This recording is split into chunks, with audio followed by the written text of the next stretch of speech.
Alex, thank you so much for coming on to talk to us today. And to us, to me, there's just one of us. Um, yeah. That's actually a pet peeve I have when people refer to a company where it's just them as us. I don't know why, just because it's inauthentic. I know, that's hilarious. But yes, Mm. clearly losing the plot. So, where are we going to start? We're going to start at, did you feel that you had to be a good girl growing up? Oh, 100%, 110, 20%. Also because I was the eldest child. I am the eldest child in my family. I feel like my sister is way more wild, or was allowed Mm. to be wild. And maybe it's partly her natural disposition. She won't mind me saying this. Um, and to some degree, it is our personalities.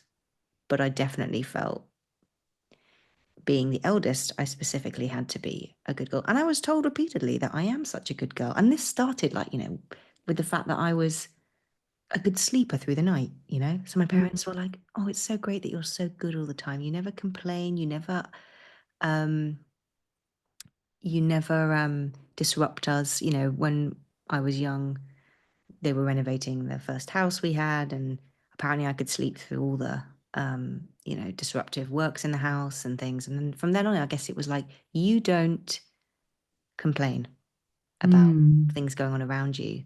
And to some degree, I feel like that's a strength, because I've noticed that I am quite blasé about, if if people are panicking in a particular situation, I tend to be more relaxed.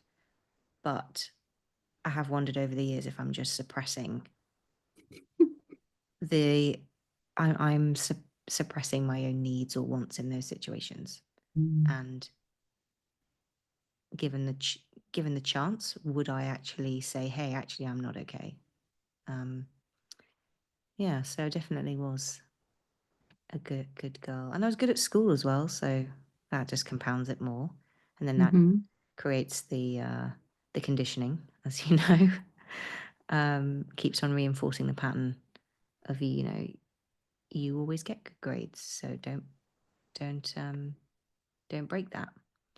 And then, I had some very stereotypical role models in that sense. I had a very strict piano teacher who used to hit my hands if I didn't practice. Yeah. Fun. Yeah. And I had I had a very, I did ballet. I mean, God, ballet's got to be the ultimate good girl. I got kicked Um, out of ballet when I was 8 because I had the crime of growing boobs. right. Yeah. Yeah. I So, remember being told I don't, and being very aware of the fact I didn't have the right body for it. I mm. also had boobs. And there was another girl in my year who was, infinitely more good girl than I was, in her demeanor in every single way. And I don't want that to, I don't want to shame her Mm. for that. But she also had a very slender, long-limbed body. So it was Mm. so obvious that the teacher felt that she was better and more disciplined, and just was able to demonstrate all the exercises better than I was, which I don't mind anyway. But it does shape you into what you think is acceptable and not. Mm. And I do remember one evening when I was doing ballet like 3 times a week. I think I was about 16, because I was prepping for an exam. But ultimately, I was never going to become any kind of professional ballet dancer. That was not, on the cards. And the teacher really pushed me into um, practicing and staying late. So I'd often stay half an hour over when the class was meant to end. And I Mm. remember one day going in, it was my then like boyfriend. It was his birthday, and we were supposed to be going out in the evening. It was like a Thursday night. Mm. And I said, "Look, can I just leave on time today?" And she got really annoyed at me. And I remember feeling like I was such a bad person for even asking, for like wanting to have a life. And I look back on it, and I remember like such deep feelings of shame, because I think it really was drilled into me and to many girls in my of my age at the time, that, do not prioritize boys and fun over schoolwork. And I understand where that comes from, of course. Like, you don't want to screw up your life chances and everything. But I think it was overdone to some degree. Mm. Yeah. And then my mum sort of flipped the narrative. I love my mum, and I think she's an amazing mum, and she did a great job. But then, over the years, she's going, "You always try to do everything," and I'm like, I wonder where that comes from, mum. Like, Mhm. I felt like I had to do everything. I felt like I had to tick every single box in order to be approved of. Mm. Yeah, But you're getting that messaging from everyone and everywhere. yeah, yeah. They do, and I think for me, it was a combination of being female, being an eldest child, but also being in this sort of middle class, aspiring um, environment where lots of my friends' parents had experienced this huge social mobility. A lot of them were from more working class backgrounds and had benefited from Labour governments and successive like programs, and had been able to really um, gain a lot of, well, comparatively a lot of wealth quite quickly, and Mm. education, and really wanted to provide the best possible life for their kids, which I completely understand. But we then became, there's that phrase helicopter parenting. Now, I don't think I had that, but it's So from it's that. almost like a society was helicopter parenting you. Yeah, I would say the messaging just came from everywhere. It wasn't my parents. It was actually more sort of like looking at my friends and my friends' parents and what they would then reinforce to you, and then what teachers would say. My parents were actually relatively chilled, um, Hmm. but I couldn't help but be influenced by the environment I was in. Because at that point you don't know, I don't know anything about outside of the my bubble, and we didn't have social media, so you don't really see that much of the rest of the world. No, no. We just have, the media type stuff. So films, movies, same thing, books, Yeah, yeah, that was all the same. magazines.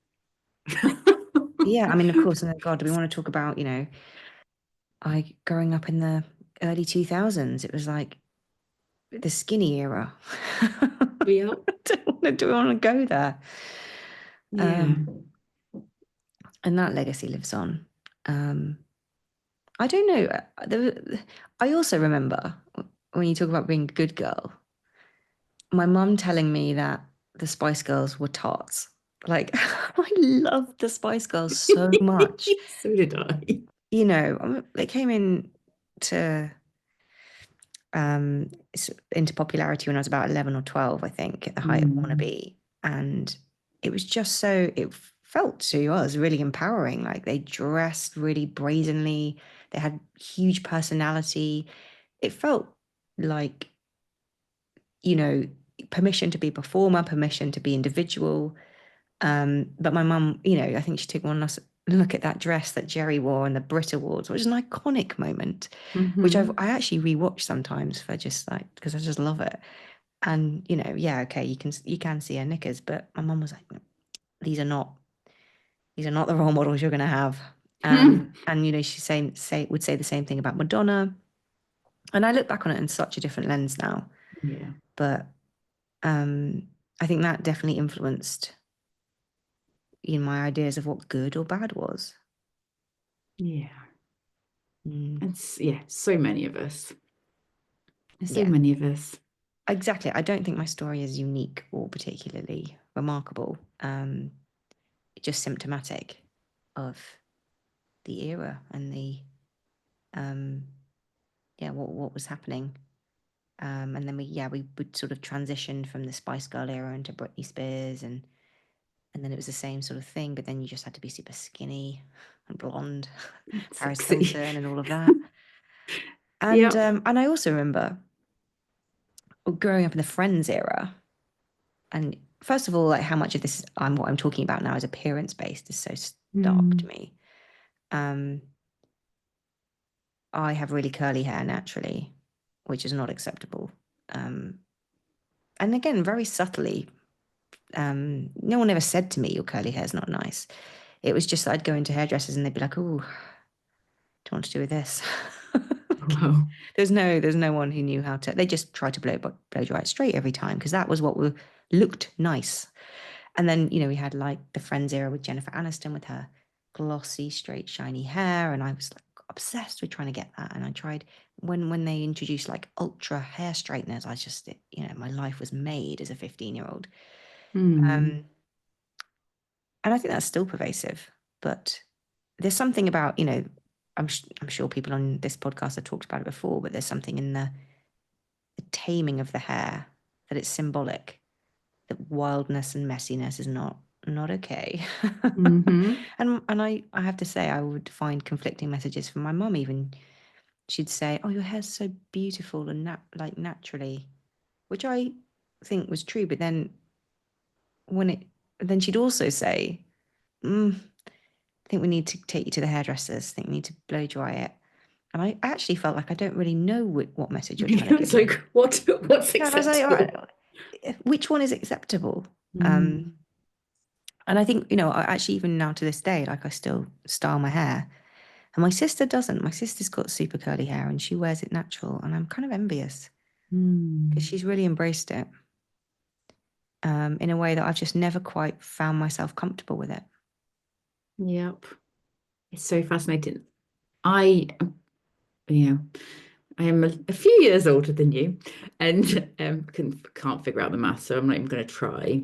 But I saw Robin Hood, Prince of Thieves in my kind of formative years, and I desperately wanted to have Maid Marian's hair. So Mary Elizabeth Mansur-Antonio, I spent my entire teenage years having my hair permed to have my Wow. hair like her. So it's so fascinating that you're, wanting to go super straight and glossy. And I'm like, I want it to be curly so much. Mm. So yeah. No, I mean, it's true, isn't it? Like if I'd just been Yes. born like a decade earlier and been 80s, that'd have been ideal. It Which shows you that it's all bullshit. is But absolute nonsense, yes. right. But then what's missing here is like there was no messaging that of how powerful your individuality is or your Mm. originality. Hence why I think the Spice Girls was great because you saw four very different women with different personalities. It's fine. Did I say four? I meant five. Yeah, I probably like skip Jerry out of it already. Got rid of Jerry No, you're like left. talked. You're done. We saw your No, knickers. five, yeah. Five women with very different personalities. And obviously that was a celebration of it. But Mm. other than that, I don't think there was ever it was all, and then I felt like then I was so angry when Spice Girls got a backlash and it was all about All Saints because I was like, they all look the same, in the same uniform, which I found a bit of an affront. Because there was Yeah. something very like cool girl about them as well, and I felt that the Spice Girls made allowed you not to be particularly cool. Yes, it's like to embrace your absolute random weirdness. Yeah, yeah, and so yeah, I don't know what the answer to what more individual um, messaging is, for young girls, like what it looks like to really celebrate being being Yourself. yourself. Yeah, exactly. No. It's crackers. I remember I was doing the Pass the Mic course with you Mm. was it last year or the year before? It was I the don't year know. before. Probably. At some point in the recent past, I did your public speaking course, and one of the really interesting activities that we did was look at what's the socially acceptable sizes over the last 100 years. So looking at Mm. the all of those, skinny boobs, no boobs, like, oh, it was fascinating. And so it's the whole message is like, no, it doesn't matter what you look like, you just the society is going to change their focus and you're not going to be socially acceptable now. Yeah, yeah. Exactly. The emphasis just keeps on changing over time No, as to what's popular, and then it's women end up crackers. squeezing themselves into whatever that box looks like. Um, It is nuts. Okay, so I wouldn't have you pegged as a good girl now. hmm. What was that transition like? Well, it's an ongoing transition. I wouldn't say it's no, it's not complete. No. Do you know, someone asked me. I don't know whether I should share this, but I'm gonna. Someone asked me the other week, "Do you think you're a bit mean sometimes?" And I was like, "Have I been mean to you?" And that's what's prompted the question. But I thought about it. I was like, I actually think the answer is yes. I think that if pushed, Mm. I can be a bit acerbic. Um, and yeah, okay, so I'm doing this partly as a good girl deconditioning practice because I am internally screaming now at the idea of being labeled mean. Like Mhm. it's horrible. It feels really like I don't want anyone to see me as mean. But the reality is like, yeah, as I said, if I'm generally pretty, I think, empathetic and nice until I get crossed. I think till someone pushes a boundary Yeah. that they've really, you know, um, done something that I find to some degree unforgivable. Um, and to put it in I guess, a funnier way, every time, I mean, as a Harry Potter child, every time I do the sorting hat exercise, I'm sorted into Slytherin. So I feel like it's just my innate birthright to be a bit That's mean sometimes. brilliant. So what does that? So I think there's probably an element through which a part of my personality can be quite fierce. Mm. I don't suffer fools gladly. Is that the phrase? Mhm. Um, I think most of any kind of people pleasing was conditioning.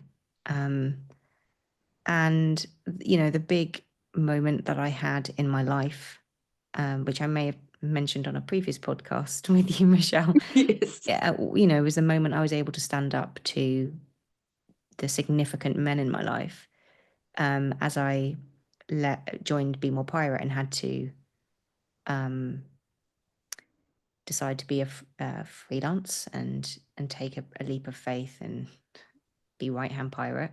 Mhm. Uh, and I left a relationship, and it wasn't a good relationship, and that was probably the catalyst to becoming not good because I just simply had to allow people that I would have normally backed down when confronted with.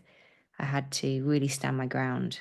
Um, and that did lead to from my previous boyfriend, a huge torrent of abuse. Mm. Lots of insults and, um, you know, nasty things said. But I think, yeah, rather than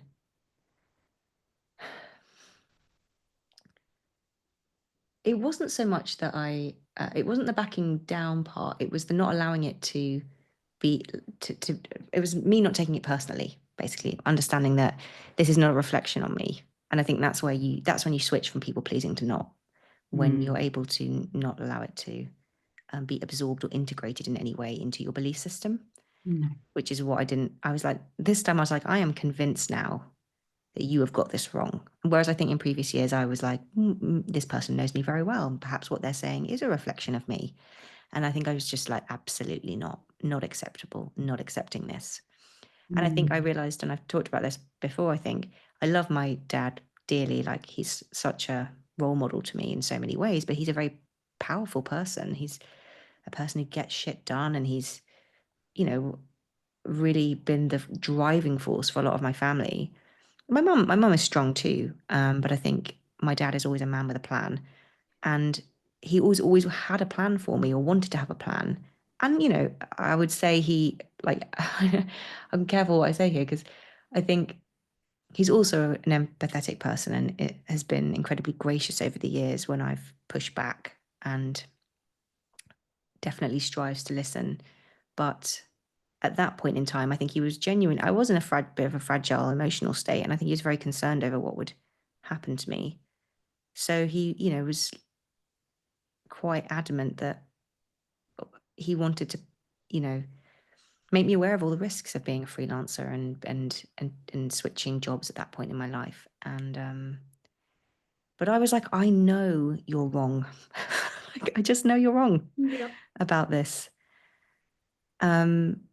So I think the the deco, God, my words today.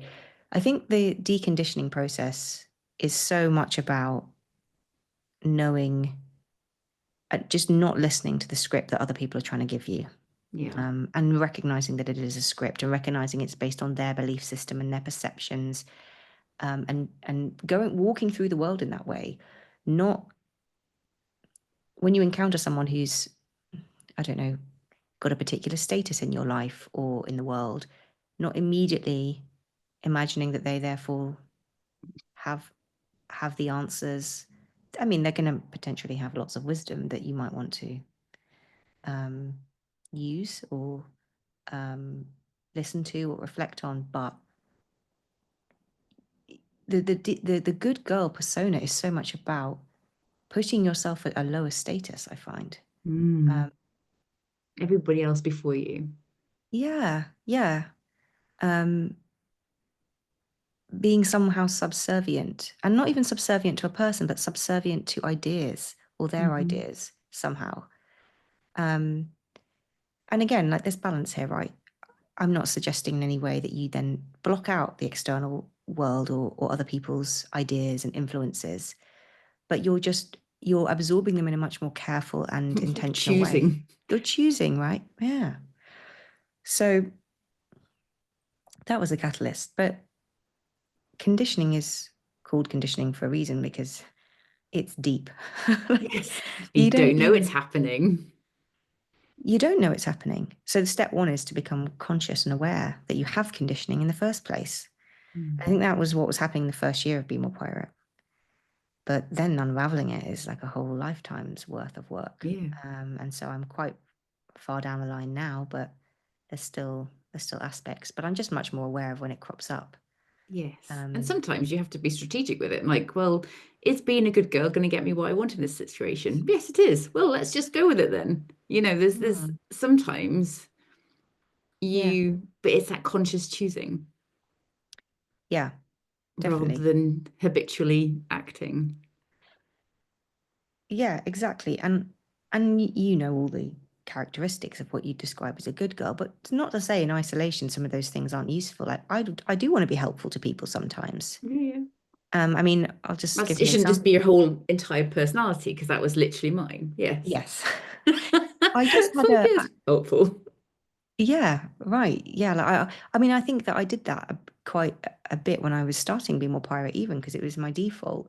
Mm. People ask me for requests and help all the time, and I'm interested in helping people. It's also sometimes very interesting to know what people are doing and helps my own work, but you can't go at it scattergun. So even just now, there's a piece of work that's cropped up, which is a sort of exploratory thing.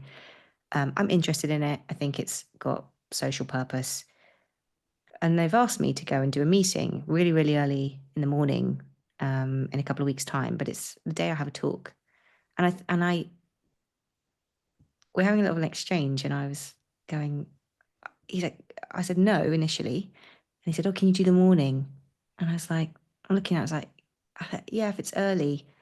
And then he said, "Okay, what about this time?" And then you can, basically then started to map out how I'd get to my talk.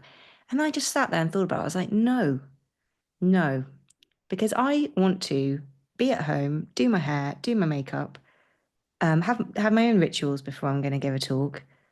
And I'm not letting someone else's agenda shoehorn its way into this day that I didn't, this is not urgent.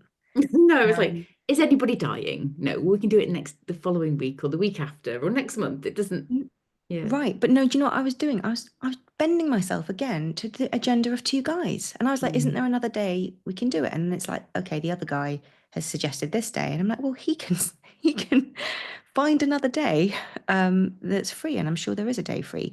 So it was just a case of what I think is hard, and what I think women don't do very often is recognize that that is what is happening in those Mm. situations. You have to force your agenda a bit harder, but I could see myself immediately being like, well, yeah, I can be accommodating because, yeah, I Mm. have got technically an hour in the morning.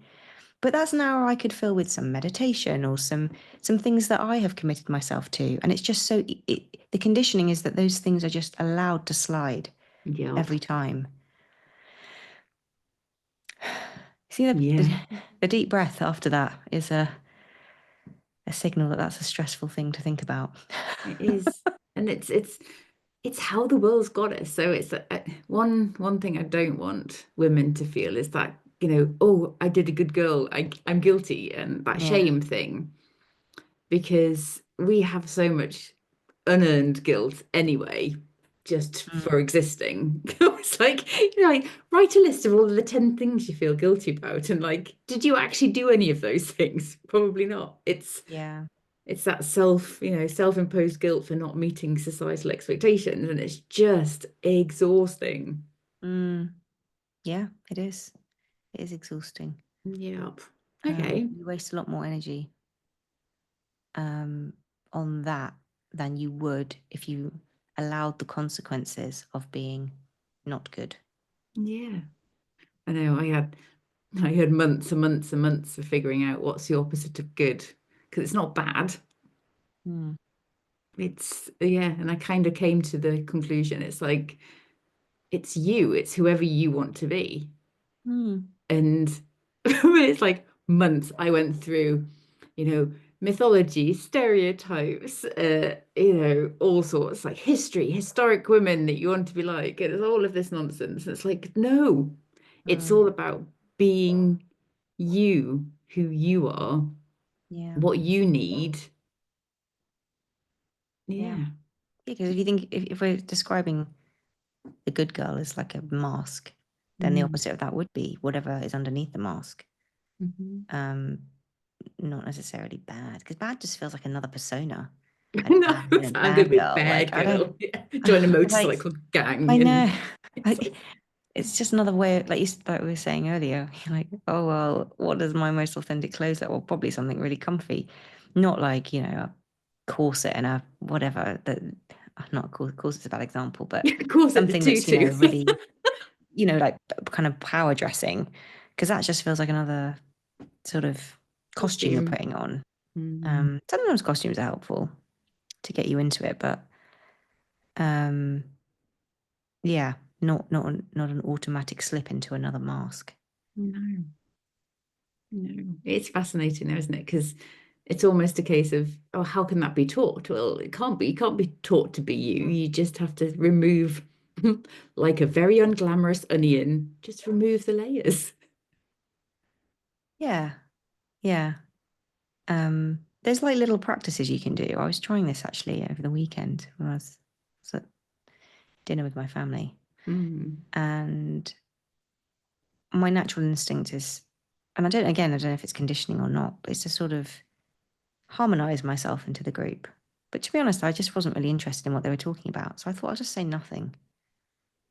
I mean, it's not doing any harm. I don't have anything to offer to this conversation. So I'll just not try really hard to offer something. Do you know what I mean? Yes. Yeah, I always think when in those situations, it's the penguins of Madagascar, just smile and wave, boys, smile and wave. It's like, yeah, I'm here, but I'm not. Yeah, yeah. And look, I think there are occasions when, yeah, you've got to make the effort for sure. But I think in that one, I just thought no. But it's all again, part of it is just recognizing that if you want to decondition yourself from anything, it's a practice. Like you've got to practice the skills of it, which are doing things that are counter intuitive to what you normally do to some degree. Yeah, like saying no. Yeah, That just was a so big one how for me. people It's like, react. no, like what? Yeah. Yeah. Yes. And it's Um, no full stop, not no convoluted explanation about why I'm so sorry about it. It's like, just no, sorry, I can't. yeah. No, I don't want Yeah. to. I've done quite a few recently. I've just sort of said no, can't do that. I actually can't. I'm just not free on this stage. Just not trying to Mm. accommodate everyone and everything. I don't feel like it's funny because it doesn't sound revolutionary when you're talking about it. It is Um, though, because but it's it the kind of is. absolute opposite of how they've raised us. And when Yeah. I say they, it's society. It's not Yeah. parents, grandparents. It's like every person. Yeah. It's like, yeah, girls are supposed to be nice, quiet, kind, and not age, of course, and all of that nonsense. Yeah. Absolutely. Which takes quite a lot of effort not to age, I I know. think. I know. It's like, It takes a lot of processes to go into it. My friend actually asked me yesterday if I'd had Botox, which I just like, I don't know if I'm pleased or not. I hadn't seen her for a while. I yeah. think it was honestly just I'd not gone out for a while, so I slept more. Hmm. But um, one thing I observed when I were doing Be More Pirate workshops, and someone asked me about this last night. She said, "Do you find that you notice the same things coming up in all your work on culture?" And I was like, "Yeah, pretty much. It's the same," which shows you just how widespread conditioning is. Um, and I suppose, and I don't mean this to sound disparaging, but I think it's the point we're talking about. I haven't been in a workshop where people haven't meant when I say what's getting in your way, where people haven't said it's meetings. And I fear that if we're not able to say no to meetings that make no sense, the big things that we need to change are going to be incredibly difficult. Mm. If we can't tackle these small blockers, then I worry about the more radical um, Yeah. ambitions to remove much bigger blockers. So I don't know. But it's the same thing, isn't it? It's these little micro moments of recognizing that this is really important, that you say no here, that you reclaim your time. Mm. Um, but it seems very difficult to do, strangely. Yep. We've got some almost like a flow chart of we know it before we say yes to something, it has to meet two out of these three conditions. And it has to be going Mm, towards our values and our goals, not away from those. Because, two two ADHD business co-owners, and it's like, oh, new and shiny, that looks like fun. It's like, no, it yeah, has to meet these three conditions, two of these three conditions, and has to, is it going to get us X that we've agreed yeah, on? So, and that personal values piece is really important as well. So is this taking me towards my values or away from my values? yeah. But it's you're absolutely right. It's just that I don't think people give themselves the space to No. to be that reflective before making those micro decisions. That's the decisions Yeah. that happen every single day. Mhm. And to know, like, all those questions, is it moving me um, further away or closer to my goals? Is this in line with my values? It shows you why doing work on culture and, what I call developing your inner compass is so significant. It Mm. is the difference between, um, I don't know, being a leader and not. I mean, when I say Yeah. leader, I don't mean, a title. I mean, being able to lead yourself, Hmm. which then translates into how you show up and how everyone perceives you. But Yeah, yeah, it's so, that pause between stimulus and response. If you mm, master the pause, you can master yeah. everything. Yeah, I was talking to someone about it last night, but she was talking about it as her team and some of the conversations they want to have with their clients and partners. And the crux of it was, yeah, having enough or making the time actually to prep and pause before those meetings so that they're not reactive in them. It's that Mm. simple. So Yeah. yeah, but again, that's something you have to actually actively think about and practice. Yeah. It's interesting though, isn't it? It's Mm, yeah. it was like this is literally not like rocket science, but it's we just we just don't do it. It's not rocket science, but it falls into the category of simple but not easy Yes, true. because it is simple stuff. But what you're really doing is you are, and I think this is the crux of like everything that I'm trying to do and I'm interested in, which is how do you change beliefs? Mm. How do you shift something that's really deep rooted inside of you and and do something out in order to be able to do something else or believe something else, because belief follows action, action follows belief. But then also action is like a chicken and egg, right? But action can change your belief, because it's only when you experience something different that you start to believe something different. So sometimes you just need to do a thing and someone needs to push you pretty hard to do it. Yes. To be honest, in order for you to then go, oh, actually, you're right. Now I see it differently. And then something in your subconscious actually changes. And I think that's an ongoing experiment. There's no right or wrong. There's no one formula for different people have different levels of how far ingrained those beliefs are, and some people can shift quicker. So you have to test. Yeah, baby steps, little experiments. Yeah. But it's that kind of thinking about thinking thing, because we're not taught to think about thinking, which is interesting. Unless you do psychologist. Unless you that's do. That's the classic, isn't it? Thing is like, oh, well, we've put thinking into this box over here, so people who are interested in thinking can go and do that, and everyone else just go do doing. Yeah, be worker bees. Yeah, that's definitely true. Yeah. Okay, I could literally talk to you all day, but I'm sure you have other things to do. And I like a yap. So do I.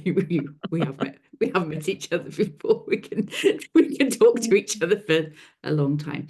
So, last question for the audience is, what question of provocation do you have them to make them think?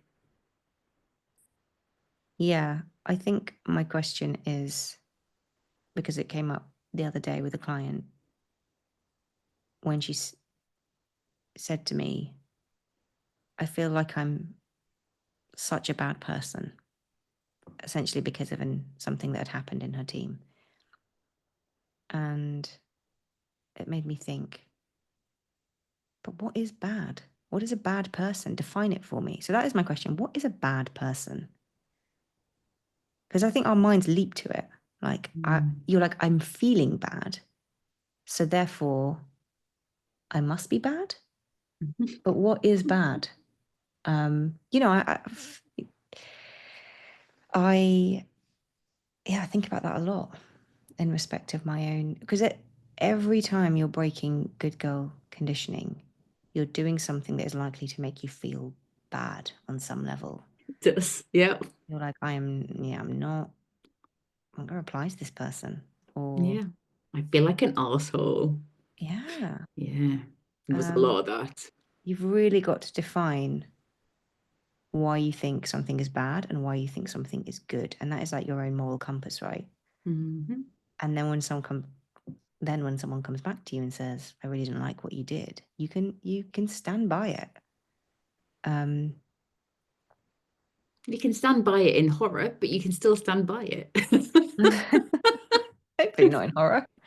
Well, it's like sometimes some feedback is like, oh, that is shocking and upsetting feedback, but is it true? Is it fair? Do you want to take it on? And you don't have to. No. But someone telling you, I don't like what you did, I don't know, I just think that's... It's like... But they said, like, there's one of these, it's like a meme that goes around, right? Like, oh, well, people won't always like you. And that sounds great to be able to accept that. But the feeling of it actually happening because of your actions, is a completely different thing to be able to integrate and accept into your lived experience. But that's what you've got to do. Because you cannot possibly, I mean, for example, I was feeling bad at the weekend because I just realized I hadn't seen like some family friends. I haven't seen them for years and years. And they were so good to us growing up. And I deeply appreciate them. And I think they're wonderful people. But I thought about it and I thought, if I was confronted with this, what would I say? And the simple answer is, you cannot make time for everybody. I just can't, without killing myself in the process and not making any time for me. And I just thought, well, that is the sacrifice then that is being made. And I think I would just have to, if told you haven't seen these people for a long time Mm. and you haven't made the effort, which is the, if I was to give myself a telling off, Mm-hmm. you really haven't made the effort at all. Yeah, I haven't. I haven't. Okay. Yeah. All right. And just and leave it hanging, one of my things was very symptomatic of like my mum's generation, I think, is they remember everyone's birthday. Oh gosh. And I just I'm keep reminding awful with myself that, birthdays. Yeah. And they're in the diary with a week before. yeah, Yeah. they've got like a handwritten diary and everybody's, Wow. and now that we have digital reminders, you think it would be easy, but I think I have to keep going back to the fact that when my mum was growing up, you only could really know like 100 people. And now I feel like I know infinitely more, or at least there's infinitely more people circulating in your like known vicinity. Mm-hmm. And so we've reached an impossible moment where you can only ever keep so many people in mind at once. And often it's people who you just happen to speak to more, Mm-hmm. and not to be too hard on. That doesn't mean you don't care about people or those other people. I think that's the moral compass part. It's like, this is not an indication that I don't care. Yeah. So what is good and what is bad? Define it for yourself. Yes. Perfect. Thank you. I saw you react to perfect there. That was an interesting reaction. Perfect. Did I? Yeah. You kind of like Because I feel like I've just talked randomly this morning, but again, I talked about what was top of my mind. no, that's exactly what we want. So thank you. Thank you. I know you're not feeling 1,000% today. Yeah. So PMS. yeah. Being a woman's fun. Yeah. Yeah. It just made me feel like your energy's low. Yeah. No, but Um, it's almost that it's that kind of sort of on during your period, that's where your deep thinking happens because that's yeah. when you can't do all of the doing. So it's that kind of descent into the darkness. I love it. Do you know what? Yeah. Oh, yeah. I love the descent into darkness. I'm going to go for a walk this afternoon. Um, I had someone drop out of my course earlier, which is Mhm. fine. But I Yeah. knew, I was like, oh, I need to now recruit some more people. But rather, I noticed even this morning, like my brain has shifted somehow, rather than suddenly leap into some kind of panic of like, oh, I better do something about it this minute. I was like, I'm going to walk and think about it, think about what I actually want to say. Mhm. It's got to come from the right energy, which is very opposite to how I would have done things years ago. So something's working. Great. Yeah, That's great. it's good. Well, pleasure to talk to you always, Michelle. You too. You too. Yeah. Sending lots of love. Yeah. It's yeah, that time of the month sucks ass. Actually, I'm sure women have said this to you before, but I always forget. I forget every month. Like, is it every month I have this one day? It's like usually 3 or 4 days before where I'm like, I suddenly start to feel a bit shivery and I'm like, Mm. oh God, I'm coming down with something. And it's Mm. not. It's just, It's just like, oh, why it's do my monthly friend is arriving. Fun yeah, time. it's arriving. So I'm starting to Mm. feel a bit lightheaded. Why do I seem to have, I think it's, yeah, why do I forget that it happens every month? Selective memory. Self-preservation, or you just be doom and gloom about it all. It's like it's shit being a Well, if woman. you like spent the whole week before it, like anticipating that it was coming, you'd be miserable. But I guess it's the same about childbirth. They say, It you is, you have yes. to forget. Yes. Or there wouldn't be any children. Yeah, there wouldn't. You just have Because it's everyone would have PTSD. fucking horrific. I know. I saw someone posting after having given birth the other day. They're like, this is not for the faint-hearted. I was like, No, it's like, yeah, no, yeah, I yeah, know. But people lie to me, my generation. yeah. They lie to us about all of it. They clearly did, and I feel as though some of the truth is now surfacing. I'm seeing more women sort of say, "This is feral," Hmm. basically, and Yeah. yeah, Yeah, I the Chapel Rowan got absolutely bollocked for saying that she's got no friends that are parents that are absolutely delighted about being parents. So it's just like the backlash she got was unreal. Yeah, I saw that. I saw lots of women. I actually did see some women saying, "Oh, that's not true," and blah. I mean, and look, I would agree with her. That's how I've got one friend who I think is had a terrible pregnancy, but has having a very fairly relaxed um cou- first 2 years with her daughter. Hmm. But I would say on balance, yeah. It's not. On that note, Yeah. boom, we're gonna Boom. upset the Sorry. entire internet now, but it's fine. Yeah. Pardon? We're gonna upset the entire internet. It's like, Yeah, it's not intended to upset anyone. It's just it's what you real. say. But the point of all of this is, what should I do? Lie about the fact that that's what I'm hearing? Because it's the Yes. lies that were causing the problems in the first place. That Hmm. people don't really get an honest version. But I think it's a mixed bag anyway. It is. Oh It yeah, is. I should leave. Otherwise, we'll chinwag all day. So It's like I have to go to an event, you have to go for a I walk. need to do James is probably something. hanging around outside the room going, oh, I wonder whether she's going to stop talking at some point. It's like unlikely, let's face it. Yeah. Okay. Lots of See you love. later. Thank you. Bye. Bye bye bye.